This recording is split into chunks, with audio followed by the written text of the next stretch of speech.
aumenta mi fe, Señor, aumenta mi fe,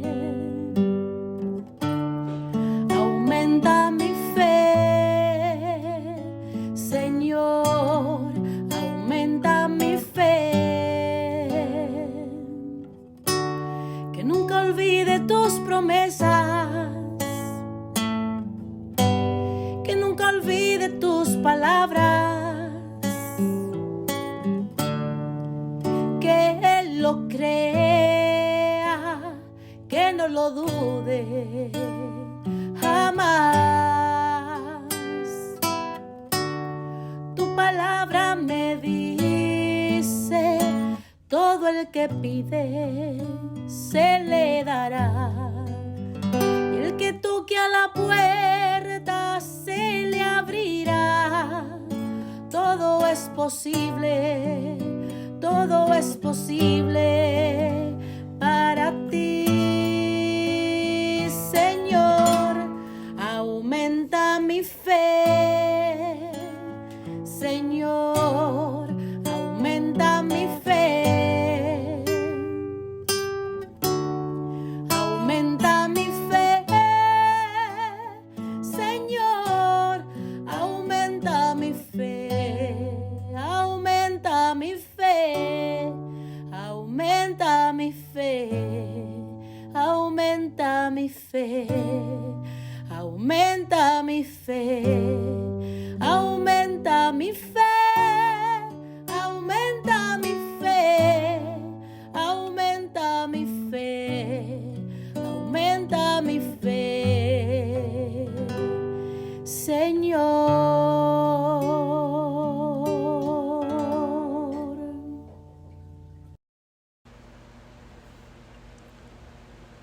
Saludos en este glorioso día y bendiciones a los raros creyentes que escuchan Jesús y María Radio, que están sedientos de la palabra de Dios. Les envío un saludo a su hermano Américo Tejada, de la parroquia San Simón Stock San José, que está localizada en el Bronx y pertenece a la Arquidiócesis de Nueva York. Estamos aquí todos los lunes de 5 a 6 p.m. hora de Nueva York. En este segmento de estudio bíblico titulado Crece en tu fe, estamos estudiando el Evangelio según San Juan. Este Evangelio presenta la persona y el mensaje del Señor Jesús de un modo bastante diferente al de los Evangelios sinópticos, tanto en su contenido como en su lenguaje. Parece haber sido redactado en su forma actual a finales del primer siglo y pudo haber sido en la ciudad de Éfeso o la ciudad de Antioquía. Este Evangelio se presenta esencialmente como una revelación de Jesús acerca de sí mismo. Jesús aparece siendo el Hijo, uno con el Padre Dios.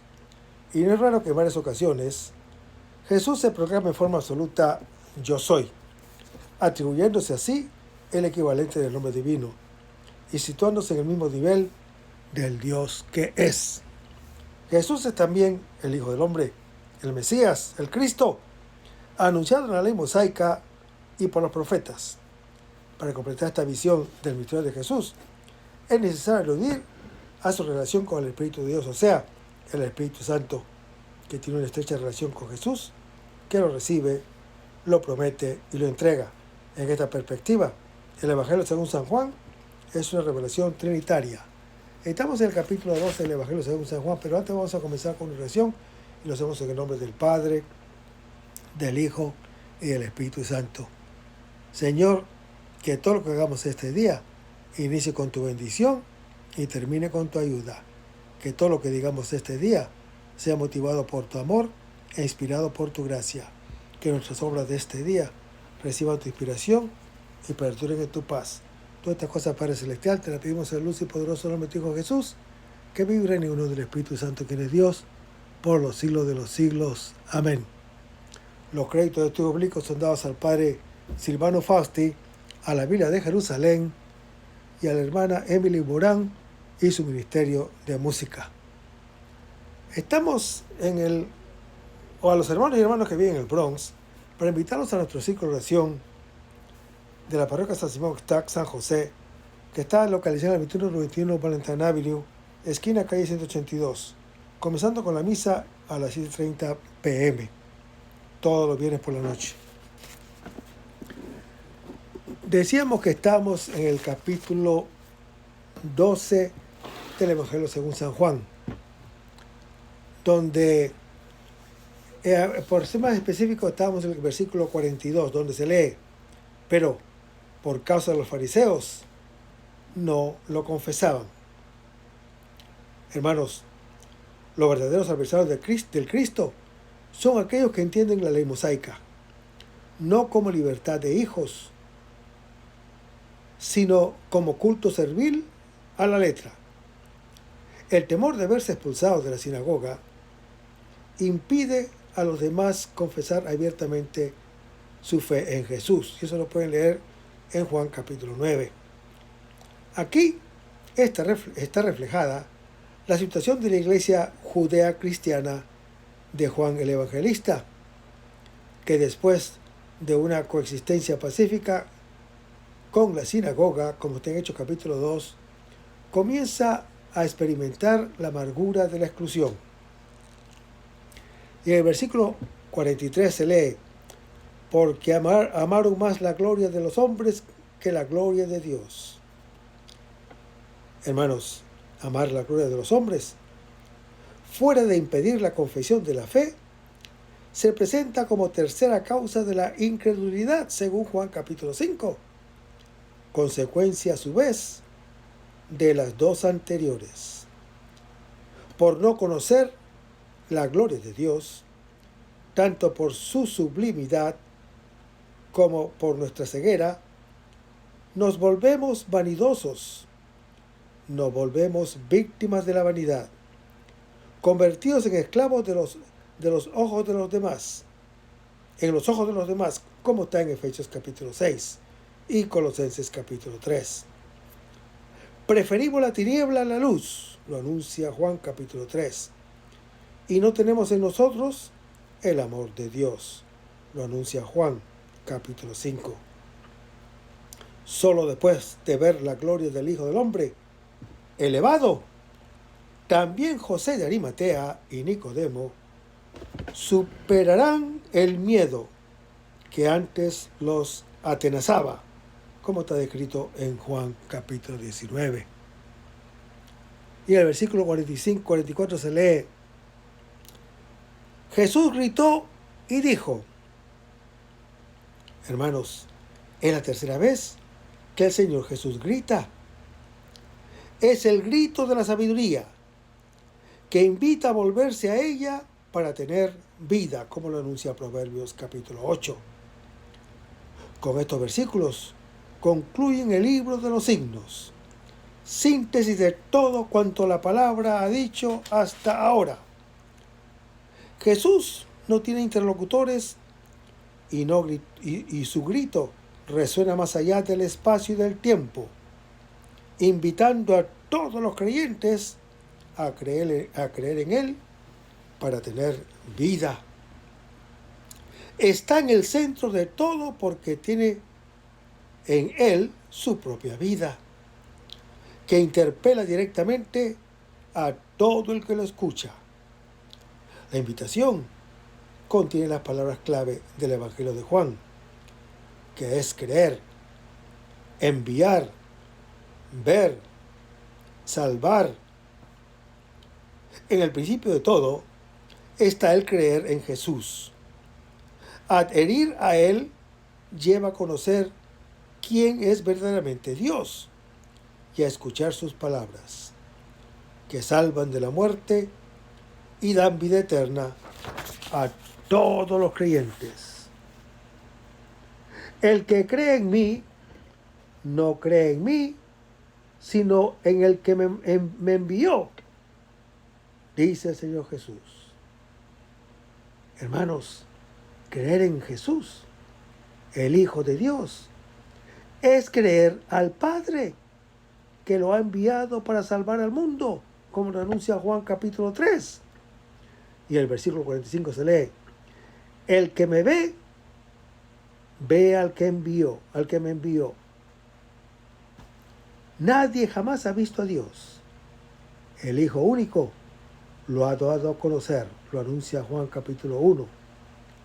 En Él vemos la gloria del unigénito del Padre, no en la ley mosaica como lo entendían los fariseos. Se ve a Dios, sino en su carne de Hijo del Hombre elevado.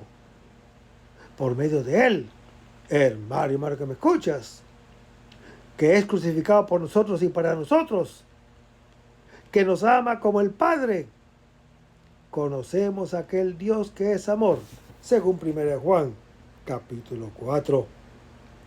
Y en el versículo 46 se lee, yo, la luz, he venido al mundo. Hermanos, la palabra es luz. Hace existir y ver lo que existe. Hermanos, Jesús es la luz del mundo, como lo anuncia Juan capítulo 8.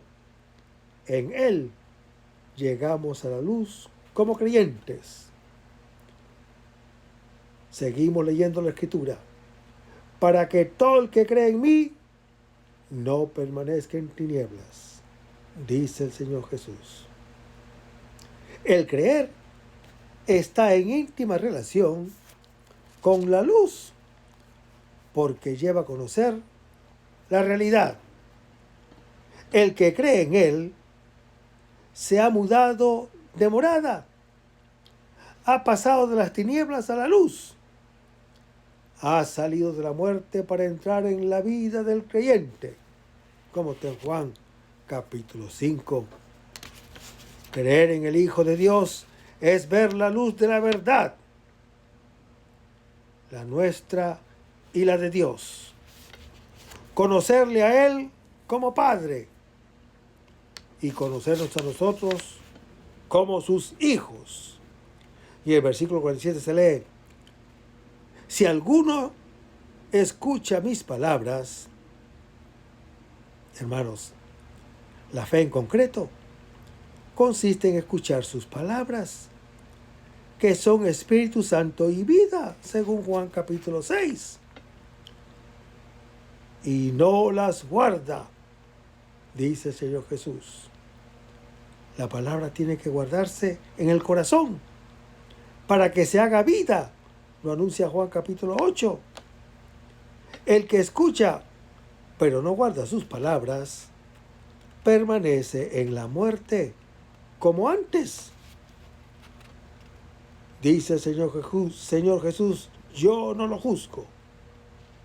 Hermanos, el Hijo de Dios tiene el mismo juicio del Padre, que no juzga a nadie. A Él le ha sido concedido el juicio de Dios sobre los hombres, por ser Hijo de Dios e Hijo del hombre, como está en Juan capítulo 5. Y su juicio será la cruz, en donde revelará el amor incondicional del Padre hacia todos los creyentes. Porque no he venido a juzgar al mundo, sino a salvar al mundo, dice el Señor Jesús. Dios ha mandado a su Hijo no a juzgar el mundo o al mundo, sino para que el mundo, por medio de Él, sea salvado, lo anuncia Juan capítulo 3. Y su juicio consistirá en ser juzgado y en dar la vida por quien lo condena. Y en el versículo 48 se lee, el que me desprecia y no acepta mis palabras, tiene quien lo juzgue. Si el que acoge al Hijo de Dios no es condenado, el que no lo acoge ya ha sido condenado, según Juan capítulo 3. Pero no por Dios, sino por su propia negativa, por rehusarse a aceptar su propia realidad, prefiriendo las tinieblas a la luz. No ha acogido la palabra de vida. Hermanos, la salvación consiste en nuestra adhesión al Hijo de Dios. El Señor Jesús es el profeta definitivo al que hay que dar crédito, como lo anuncia Deuteronomio, capítulo 18.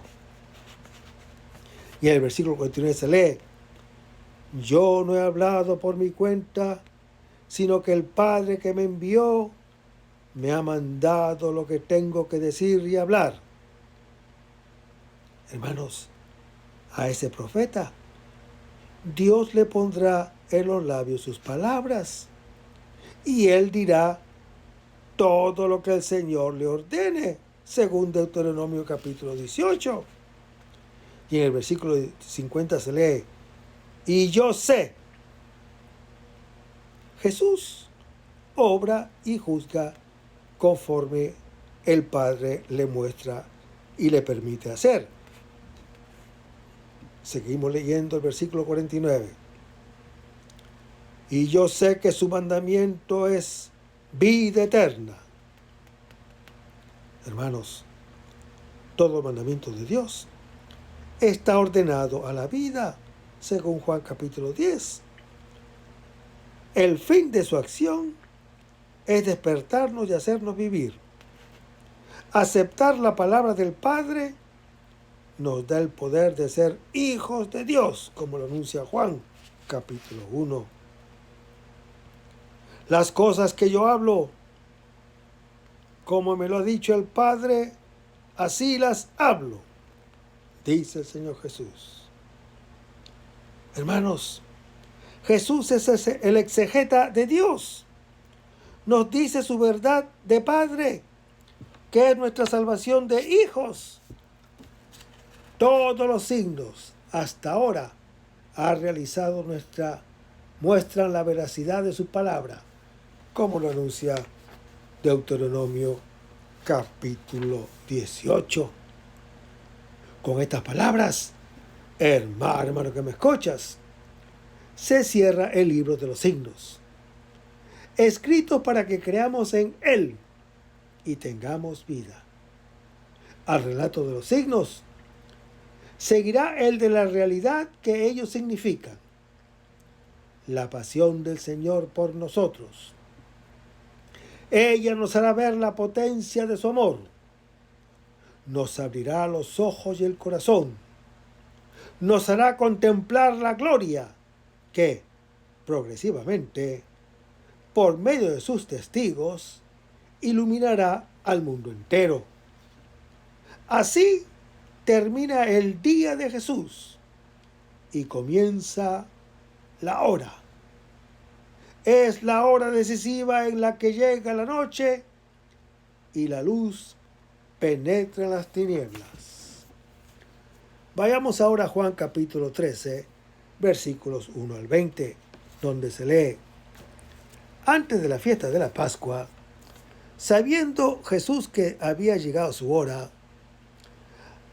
de pasar de este mundo al Padre, habiendo amado a los suyos que estaban en el mundo, los amó hasta el extremo.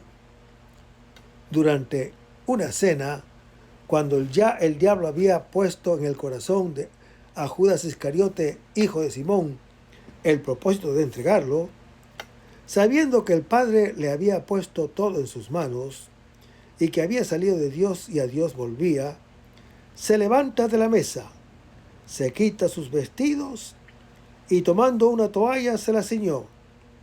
Luego echa agua en una vasija y comenzó a lavar los pies de los discípulos y a secárselos con la toalla con que estaba ceñido. Llega Simón Pedro. Le dice: Señor, ¿tú lavarme a mí los pies? Jesús le respondió: lo que yo hago, tú no lo entiendes ahora, lo comprenderás más tarde. Le dice Pedro: no me lavarás los pies jamás. Jesús le respondió: si no te lavo, no tienes parte conmigo. Le dice Simón Pedro: Señor, no solo los pies, sino hasta las manos y la cabeza. Jesús les dice: El que se ha bañado no necesita lavarse más que los pies. Está del todo limpio. Y ustedes están limpios, aunque no todos. Sabía a quién le iba a entregar y por eso dijo, no están limpios todos. Después que le lavó los pies, tomó sus vestidos, volvió a la mesa y les dijo, ¿comprenden lo que he hecho con ustedes? Ustedes me llaman el Maestro y el Señor, y dicen bien, porque lo soy. Pues si yo, el Maestro y el Señor, les ha lavado los pies, ustedes también deben lavarse los pies unos a los otros, porque les he dado ejemplo para que también ustedes hagan como yo he hecho con ustedes. En verdad les digo, no es más el siervo que su amo, ni el enviado más que el que le envía. Sabiendo esto, dichosos serán los que lo cumplan. No me refiero a todos ustedes. Yo conozco a los que he elegido, pero tiene que cumplirse la escritura. El que come mi pan ha alzado contra mí su talón. Yo se lo digo desde ahora, antes de que suceda, para que, cuando suceda, crean que yo soy. En verdad les digo, quien acoja al que yo envíe, me acoge a mí. Y quien me acoge a mí, acoge a aquel que me ha enviado. Comenzó a lavar los pies. Con esta escena comienza la segunda parte del Evangelio según San Juan, que se desarrolla toda en un solo día y culmina en la hora en la cual Dios revela su gloria. En los capítulos 13 al 17, el Señor Jesús deja a los discípulos su testamento. Se trata principalmente de diálogos y monólogos que explican el sentido de su muerte, que es principio de vida nueva para todos. El tema de fondo es su ida. No es una despedida para una ausencia larga, sino el comienzo de una nueva presencia. En efecto, hermano que me escuchas, su ida no es solo la llegada personal a la meta, sino la irrupción de la gloria en el mundo, como se verá en los capítulos 18 y 19. Seguirán los capítulos 20 y 21 con la inauguración del día nuevo. Al nacer el sol, que no tiene ocaso. El creyente y Dios vivirán del mismo Espíritu Santo.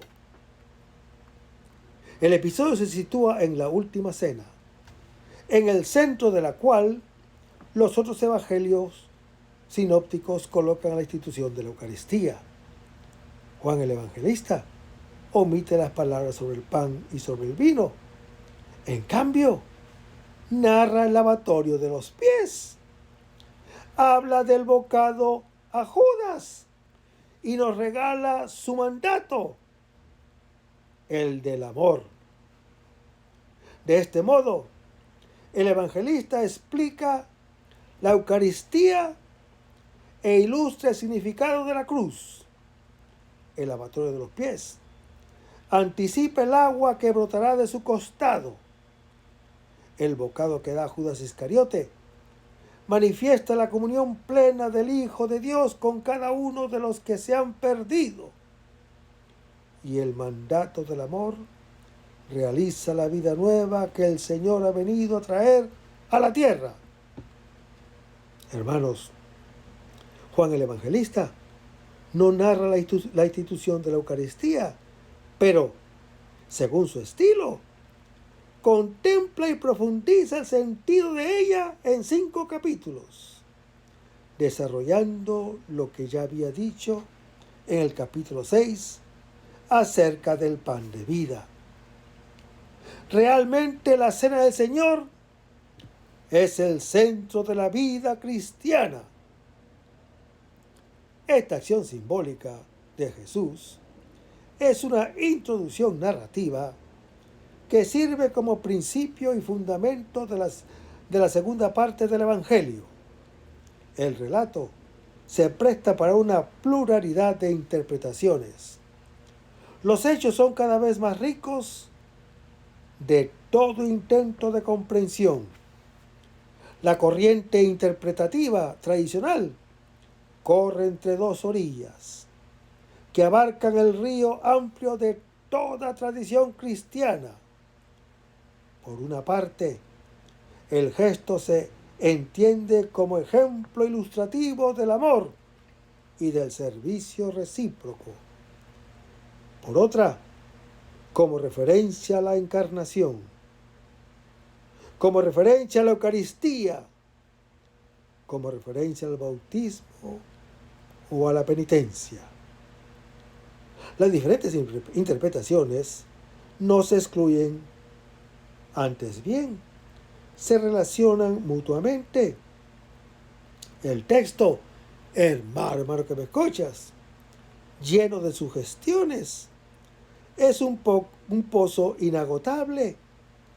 Cada uno puede beber agua según su sed, que, mientras más sacia, más crece. Juan el Evangelista es maestro de este arte de abrir ventanas hacia lo infinito. Usa pocas palabras primordiales y evocadoras, en contextos narrativos altamente simbólicos que mueven la inteligencia a comprender otra y otra cosa más, hasta abrirse hacia el infinito, siempre presente en toda realidad, por muy pequeña que ella sea. El evangelista, hermano que me escuchas, desde el principio, da al gesto la interpretación más amplia que sea posible. Expresa la conciencia que el Señor Jesús tiene del Padre y su voluntad de manifestarlo a los creyentes en toda plenitud, hasta el extremo, hasta su cumplimiento. Hay quien clarifica este relato sobre las señales como impropiamente. En efecto, el servir no es una señal, sino la realidad misma del amor que se manifiesta. Sin embargo, hermano que me escuchas, es verdad que lavar los pies es señal de cualquier otro servicio. Algunos entienden mal el gesto del Señor Jesús como humillación que Cristo se dignó hacer.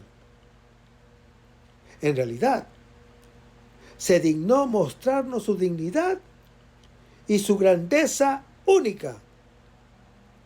La humildad es, de hecho, el aspecto más profundo del Dios amor.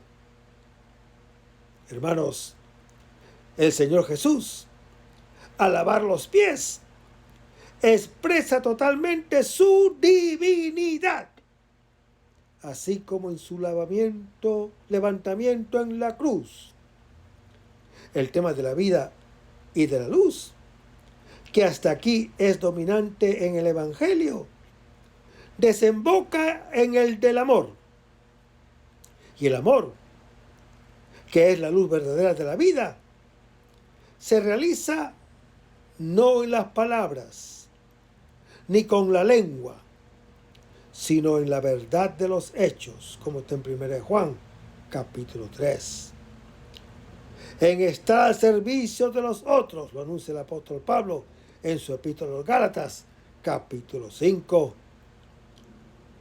Lavar los unos las cargas de los otros es cumplir la ley de Cristo, lo anuncia Gálatas, capítulo 6. Es cumplir su mandamiento. Como lo hemos visto en la primera parte del Evangelio, las realidades con las cuales juega el autor son sencillas y universales, como los 4 elementos del cosmos. Los encontramos en todo ser vivo, que es tierra amasada con agua, vivificada por el aire y por el fuego, que es la luz. Pero, a diferencia de los animales, el principio vital del hombre es el mismo de Dios. Su tierra está amasada con esa agua que brota y que es el Espíritu Santo, reavivada por su soplo de vida, iluminada por su fuego de amor. Si la primera parte del Evangelio usaba las metáforas del agua, del aire, de la luz y del pan, que la resumen todas, esta segunda parte nos pone delante directamente la realidad, el amor y el amor. Hermanos, el amor es aquello de lo cual todo habla y de lo que todos nos tenemos alguna experiencia. Es la misma verdad de Dios y de nosotros, que somos sus hijos en el Hijo. En Lucas capítulo 22, durante la última cena, Jesús se define como el que sirve. Con el lavatorio de los pies, nos ofrece un ícono visible de su identidad divina. Su servicio no es solo una función humilde para Él y útil para nosotros. Revela su naturaleza de Hijo de Dios, Maestro y Salvador nuestro. Lo que Él realiza es su paso de este mundo al Padre. Su gesto brota de la conciencia plena de su dignidad divina y revela, de un modo perfecto y cabal, la esencia de Dios. Hermanos, el lavar los pies, lejos de darnos un ejemplo de humillación, Jesús nos eleva a la gloria. Manifiesta ese Dios desconocido para nosotros, cuya soberanía es la del amor. Hermanos, Jesús es Rey, que ha venido a testimoniar la verdad, según Juan capítulo 18. Presenta el verdadero rostro de Dios y el rostro del creyente verdadero, que es su imagen y semejanza. He aquí el hombre, he aquí Dios. La causa de nuestros males no es la voluntad de ser como Dios, lo anuncia Génesis capítulo 3. En efecto, hermano que me escuchas, hemos sido creados a su imagen y semejanza, lo anuncia Génesis capítulo 1. Por eso, el Señor Jesús nos ha ordenado: sean perfectos como es perfecto su Padre Celestial, en Mateo capítulo 5. El pecado está en nuestro modo falso de el pecado está en nuestro modo falso de pensar acerca de Dios. Le hemos dado crédito a la palabra de la serpiente venenosa que nos lo ha representado como enemigo. El Hijo, hermano que me escuchas, al lavar los pies de sus hermanos y al ordenar que lo imitemos, nos devuelve a la verdad, porque Dios es amor incondicional, que pone su propia vida al servicio del creyente, hasta dar su vida por él. Su gloria, hermano que me escuchas, nos revela desde la cruz, donde se hace patente a todos, de un modo indudable, cuánto amó Él al mundo. Nuestra historia, pequeña y grande, personal y universal. Es un camino para ver y reflejar esta gloria hasta decir: nosotros hemos conocido el amor que Dios nos tiene y hemos creído en Él, como está en 1 Juan, capítulo 4. Lamentablemente, nuestras imágenes de Dios, que son incompletas o incluso equivocadas, obstaculizan este camino. En efecto, cada uno obra según la imagen que tiene de sí mismo, que corresponde a la que tiene del Padre. El versículo 1 es la puerta de entrada que introduce los temas de la segunda parte del Evangelio de la Pascua. La conciencia de Jesús como Hijo del Padre y la obra del amor perfecto que se realiza en la cruz. Los versículos 2 y 3 son una variante sobre el tema y hacen alusión a Judas Iscariote. Después de esta introducción solemne y elevada, uno espera una revelación sorprendente. En efecto, hermano que me escuchas, el Señor Jesús cumple la acción de lavar los pies que se describe cuidadosamente con 7 verbos.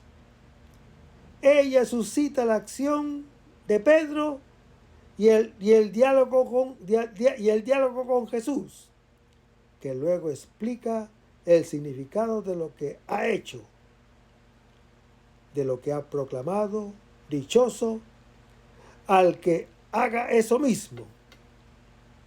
El pasaje concluye con una referencia a Judas Iscariote y a la elección divina, y termina con la exhortación a acoger a todo enviado como al mismo Señor. Hermanos, aunque el gesto de lavar los pies tiene como protagonista al Señor Jesús y a Pedro, Él asume su significado pleno al interior del capítulo 13, que se centra en el Señor Jesús y en Judas Iscariotes. Jesús, que lava los pies de los discípulos, dará a Judas Iscariote el bocado, como señal de su amor irrevocable. De esta polaridad, Judas, se desprende la centella que revela su gloria. Hermanos, Jesús es el Hijo que, al poner su vida al servicio de los hermanos que le dan muerte, les revela que son hijos amados infinitamente por el Padre. Jesús, hermano que me escuchas, al convertirse en siervo por amor, es el Señor, el verdadero rostro de Dios y modelo del creyente nuevo, su imagen y semejanza. Él, como José, es lo contrario de Caín. Establece la fraternidad quebrantada por el fratricidio. La iglesia está llamada a dejarse lavar los pies del Señor. Solo así tiene parte con Él y puede hacer eso mismo. Y en el versículo 1 se lee: antes de la fiesta de la Pascua. Hermanos, la celebración de la Pascua, para Juan el Evangelista, algo que no sucede en los otros evangelios sinópticos, comienza no el jueves, sino el viernes por la tarde, cuando en la cruz se inmolará el Cordero de Dios que quita el pecado del mundo, según Juan capítulo 1. Esta escena anticipa su significado. Seguimos leyendo el versículo 1. Sabiendo, Juan insiste en la libertad de Jesús. Él conoce y quiere lo que sucede. La cruz no es incidente del recorrido, Es la revelación definitiva del Hijo de Dios, que conociendo el amor del Padre, salió para comunicarlo a los creyentes,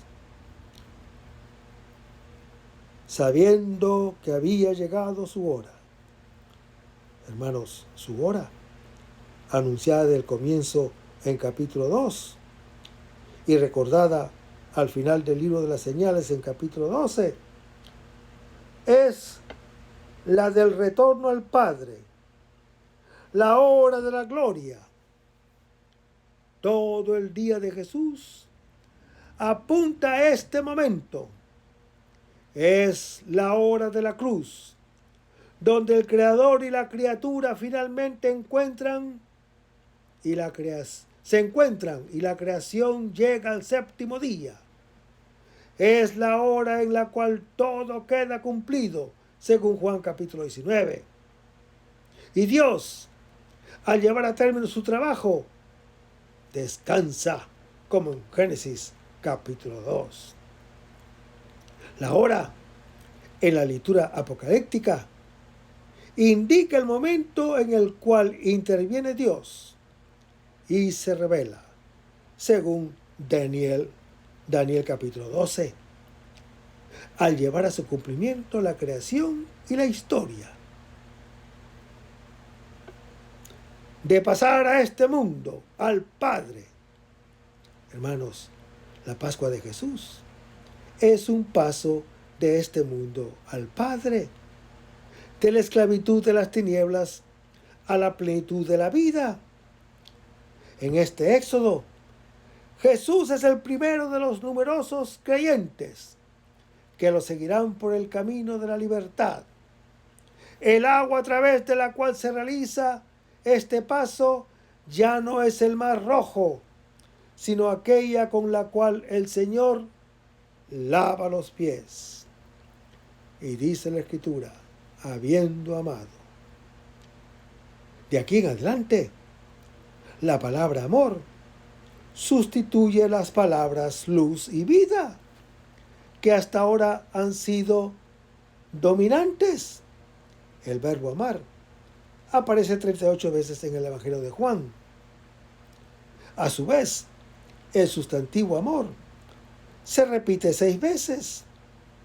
El verbo, que indica acción, predomina sobre el sustantivo, porque el amor se manifiesta más en los hechos que en las palabras. Lo anuncia 1 Juan, capítulo 3. Hermanos, la vida de Dios, de la cual el agua y el viento, la luz y el pan son signos, es el amor. El amor del Padre que el Hijo comunica a los creyentes. Habiendo amado a los suyos que estaban en el mundo, dice la Escritura. Jesús es el Salvador del mundo, lo anuncia Juan capítulo 4. Estos suyos, a quienes Él ama, con todos los creyentes que son sus hermanos, los discípulos, a los cuales ahora se dirige, que no son más que las primicias de las ovejas que ya salieron del recinto, siguiendo el pastor de la vida, lo anuncia Juan, capítulo 10. Los amó hasta el extremo, dice la Escritura. En griego existe la palabra telos, que significa cumplimiento, perfección, que recuerda las últimas palabras de Jesús, cuando dice, todo está cumplido, en Juan capítulo 19.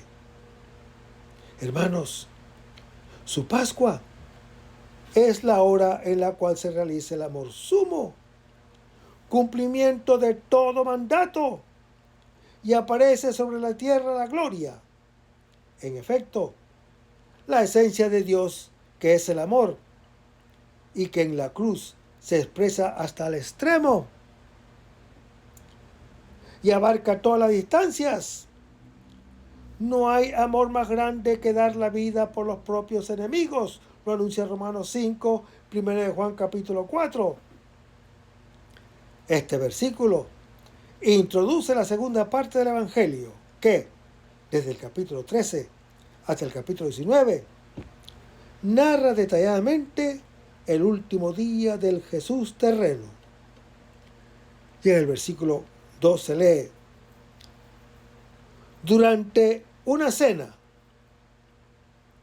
No es la cena, la de la Pascua hebrea, sino una cena, anticipo de toda cena de la comunidad que se reúne para comer la Pascua del Señor.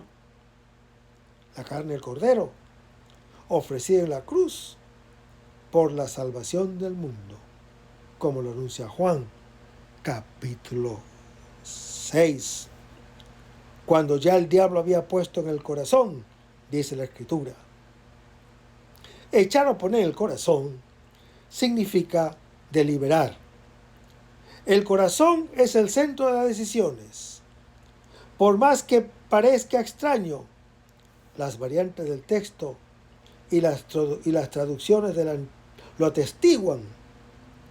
También el diablo tiene un corazón, una voluntad mentirosa y homicida desde el principio, como lo anuncia Juan capítulo 8. El evangelista Juan subraya que es él, con su engaño, ya sea es Satanás por supuesto, el primer responsable del mal. Por su envidia entró la muerte en el mundo, lo anuncia Sabiduría, capítulo 2. Juan el Evangelista distingue el pecador del pecado, cuyo inspirador es el diablo. Él es el jefe de este mundo, a quien Jesús vino a expulsar para salvar al hombre. Leemos la Escritura. A Judas Iscariote, hijo de Simón, el propósito de entregarlo. Hermanos, Judas Iscariote, víctima del diablo, que le sugirió la idea de buscar la oportunidad de entregar a Jesús. La figura de Judas Iscariote se alterna en todo el capítulo 13 con la de Jesús. Es el hijo de la perdición, el hijo perdido. En él se cumple la Escritura, que habla de Dios que va en busca del hombre perdido. En el traidor se hace realidad el amor extremo que Dios les tiene a todos. Su nombre, Judas, que significa alabanza, recuerda a los judíos, elegidos llamados por Dios. Además, es hijo de Simón, que recuerda a Simón Pedro, que es una figura paralela a Judas Iscariote. Hermanos, Judas Iscariote es actor, no autor del mal. La entrega de Jesús de parte de Judas Iscariote es obra de un instigador que en el momento decisivo entra en él y actúa mediante él. El mal nace siempre de una palabra engañadora. Judas Iscariote, como Adán y como todo hombre, prestó oído a la palabra del enemigo en lugar de escucharla del Padre. Podemos escuchar la una o la otra, pero la que escuchamos libremente entra en nosotros y determina nuestra acción, y así nos convierte en marionetas manejadas por el maligno, o en coautores del designio de Dios. Y en el versículo 3 se lee: sabiendo que el Padre le había puesto todo en sus manos, lo que Jesús está a punto de hacer, nace de su conciencia de hijo de Dios. Él sabe que el Padre ama al Hijo y ha puesto todo en sus manos, como está en Juan capítulo 3. Con esta conciencia afronta la pasión. Su gesto de lavar los pies al que reniega y traiciona realiza la posibilidad última del poder de Dios. La libertad de amar hasta el extremo. La medida del amor es amar sin medida. Y seguimos leyendo el versículo 3. Que había salido de Dios y a Dios volvía. Hermanos, Jesús sabe que es el Hijo, que ha venido al mundo para traer a los hombres perdidos el amor increíble del Padre, que los ama como lo ama a Él, aún antes de la creación del mundo, según Juan capítulo 17. No se avergüenza de hacerse su hermano, lo anuncia Hebreos capítulo 2, para volver con Él al Padre diciéndole: henos aquí yo y los hijos que me diste, como lo anuncia Hebreos capítulo 2 e Isaías capítulo 8. Había salido, indica la encarnación. A Dios volvía, indica el camino de toda su vida, que ahora se cumple en la entrega total de sí mismo. Y el versículo 4 se lee: se levanta de la mesa. Hermanos, Jesús lava los pies, no antes, sino después, sino durante la cena. Por consiguiente, no es una purificación para la comida, es el centro de su comida. Esto le confiere al gesto un significado específico, el de anticipo de su Pascua.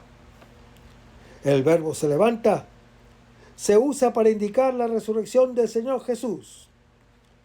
Su acto ilustra la vida nueva que comunica a los creyentes. Lavar los pies y dar el bocado a Judas Iscariote, con el mandamiento del amor recíproco, sustituyen en Juan el Evangelista el relato de la institución eucarística. En efecto, hermano que me escuchas, esta consiste en lavarnos los pies y amarnos los unos a los otros, como Él amó a Judas Iscariotes y a los otros. Y dice que Jesús se quita sus vestidos. No se despoja tan solo de su vestidura, o sea, de su manto, sino de los vestidos. Queda despojado como en la cruz, donde se entrega Él mismo. Es el pastor hermoso que da su vida por las ovejas, según Juan capítulo 10. Su desnudez revela Dios.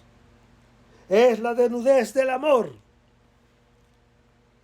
Y dice que tomando una toalla, esta toalla sirve a la vez como delantal y como toalla para secar, y viene a ser su vestidura definitiva, la del servidor. Y dice que se la ciñó. Su desnudez está revestida de servicio. En eso consiste la gloria de Dios, que es amor.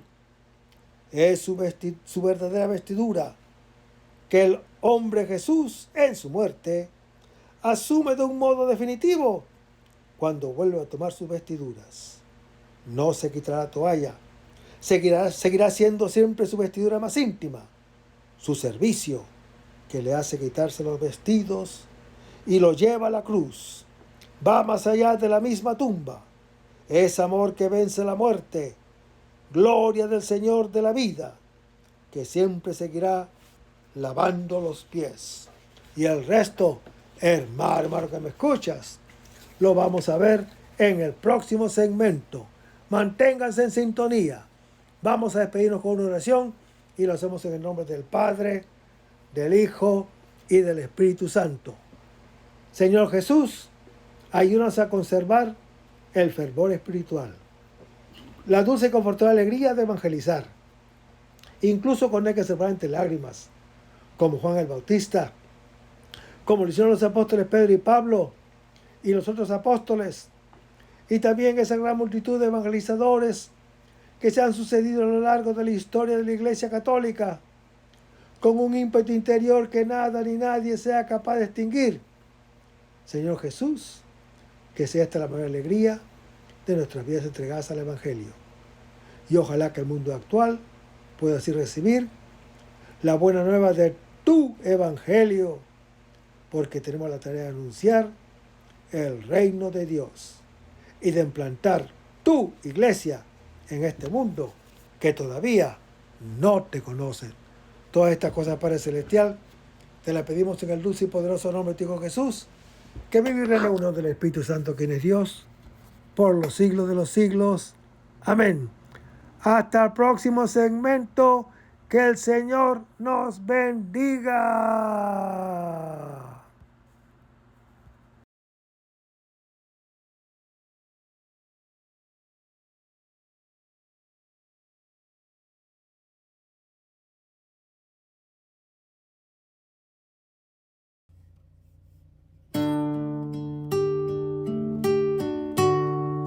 Aumenta mi fe, Señor, aumenta mi fe. Aumenta mi fe, Señor, aumenta mi fe. Que nunca olvide tus promesas, que nunca olvide tus palabras, que Él lo crea, que no lo dude jamás. Tu palabra me dice, todo el que pide se le dará. Y el que toque a la puerta se le abrirá. Todo es posible, todo es posible para ti, Señor. Aumenta mi fe, Señor, aumenta mi fe. Aumenta mi fe, Señor, aumenta mi fe. Aumenta mi fe, aumenta mi fe, aumenta mi fe, aumenta mi fe, aumenta mi fe.